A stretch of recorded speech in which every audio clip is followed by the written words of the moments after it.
श्री सद्गुरु महाराज की जय। प्रातः स्मरणीय अनंत श्री विभूषित परमाराध्य संत सद्गुरु महर्षि में परमहंस जी महाराज का प्रवचन। एक को जानने से शांति मिलेगी। इस प्रवचन का प्रथम भाग। बन्नो गुरुपद कंज कृपा सिंधु नर रूप हरि मोह तम पुंज जासु वचन रवि कर। धर्मानुरागिनी प्यारी जनता, मनुष्य बहुत कुछ पहचानता है।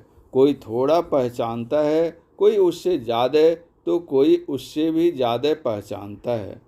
आजकल के वैज्ञानिकों ने बहुत चीज़ों को पहचाना है और बहुत चीज़ों का आविष्कार किया है जिन्हें देखकर आश्चर्य होता है, किंतु इसे जानने से ऐसा नहीं हुआ कि और कुछ जानने को बाकी नहीं।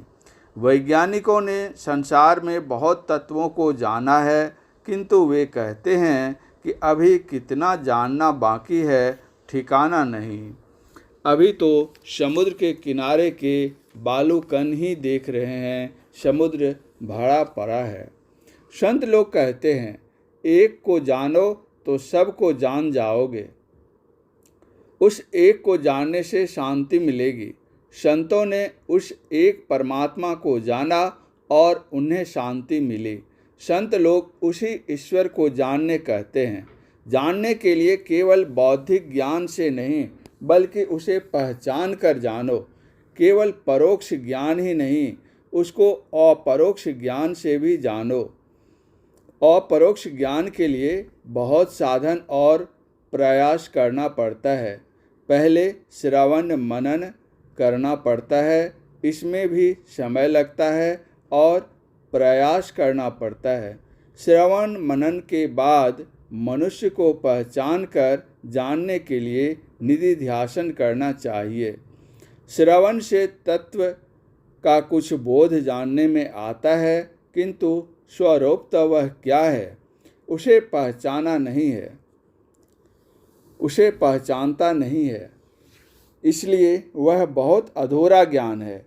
संसार को देखने के लिए आँखों और कानों को खोलते हैं, उसी तरह परमात्मा को जानने के लिए आँख और कान की शक्तियों को बढ़ाओ। बाहर की ओर नहीं, अंतर की ओर देखने और सुनने का प्रयास करो। बाहर में देखने सुनने से जैसे कोई बाहर का पदार्थ पहचानता है, वैसे ही अंतर में देखने सुनने से तुम परमात्मा को पहचानोगे।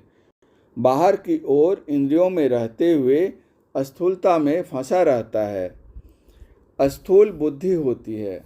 यदि कहो कि वैज्ञानिक यंत्रों के द्वारा बहुत छोटे छोटे पदार्थों को देखता है, अणु को भी चीर सकता है, तो भी यह स्थूल ही है। इसको स्थूल के अतिरिक्त सूक्ष्म नहीं कह सकते हैं।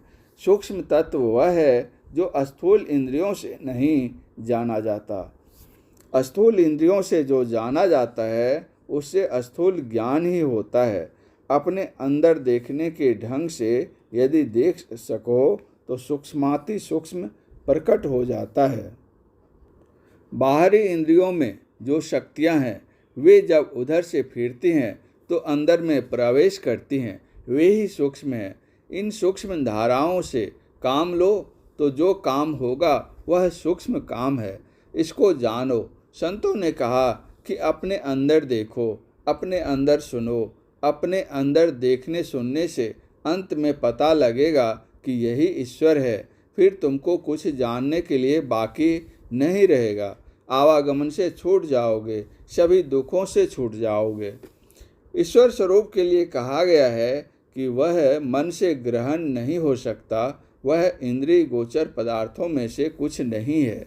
इंद्रियों को जो कुछ प्रत्यक्ष है वह माया है। गोस्वामी तुलसीदास जी ने रामचरितमानस में लिखा है कि श्री राम ने लक्ष्मण से कहा, गो गोचर जहाँ लगी मन जाई, सो सब माया जानहु भाई। अर्थात जो सब शरीरों में रहता है वह शरीरों से निर्लेप रहता है। सब पदार्थों में भी जो रहते हुए अथवा सब आकारों में रहते हुए सबसे निर्लेप और निराकार है, वही आत्मा है। इसको पहचानो, यही ईश्वर है। आत्मा कहने से आत्मा परमात्मा दोनों को जानना चाहिए। जैसे आकाश कहने से बाहर के आकाश का और भीतर घर के आकाश का भी ज्ञान होता है। उपनिषदों में आत्मा शब्द का विशेष प्रयोग किया गया है, जबकि यह पृथक किया जाए तो पिंड में व्यापक वह आत्मा, ब्रह्मांड में व्यापक वह आत्मा और प्रकृति में व्यापक आत्मा सब एक ही है। सब पिंडों, ब्रह्मांडों, सारे प्रकृति मंडल में व्यापक तथा इन सब को भरकर फिर इन सब के जो पड़े हैं वह है परमात्मा। और शरीरस्थ आत्मा का ज्ञान केवल आत्मा कहने से होता है।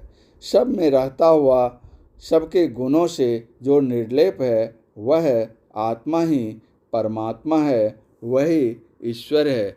उससे बाहर कुछ नहीं है। उसको पहचानने से फिर कुछ पहचानने के लिए बाकी नहीं रहेगा। उसको पहचानने के लिए संसार में कहीं जाना, शरीरों में फंसा रहना है। शरीर एक ही नहीं है। हम लोग 4 जड़ शरीरों में पड़े हुए हैं। जैसे मूंज होती है, मूंज के अंदर सींकी होती है, सींकी के ऊपर मूंज के कई खोल होते हैं। एक एक कर सभी खोलों को उतारने पर सींकी निकलती है। केले में भी कई परतें होती हैं। उन परतों को एक एक कर उतारने पर केले का थंब निकलता है। इसी तरह चेतन आत्मा इस शरीर में है। एक ही शरीर में नहीं, 4 जड़ शरीरों स्थूल, सूक्ष्म, कारण और महाकारण में है। ऊपर से एक स्थूल शरीर देखने में आता है। बाकी और तीनों की मृत्यु हो जाती तो बड़ा कुशल होता। जब परमात्मा की पहचान होती है तब ये तीनों भी झड़ जाते हैं। परमात्मा की पहचान तब तक नहीं हो सकती जब तक माइक सभी आवरणों पापों से छूट नहीं जाए। इस प्रवचन का शेष भाग अगले प्रवचन पाठ में परम पूज्य गुरुदेव का यह प्रवचन खगड़िया जिलांतर्गत ग्राम मानसी में दिनांक 6/6/1955 ईस्वी को प्रातःकालीन सत्संग में हुआ था। श्री सद्गुरु महाराज की जय।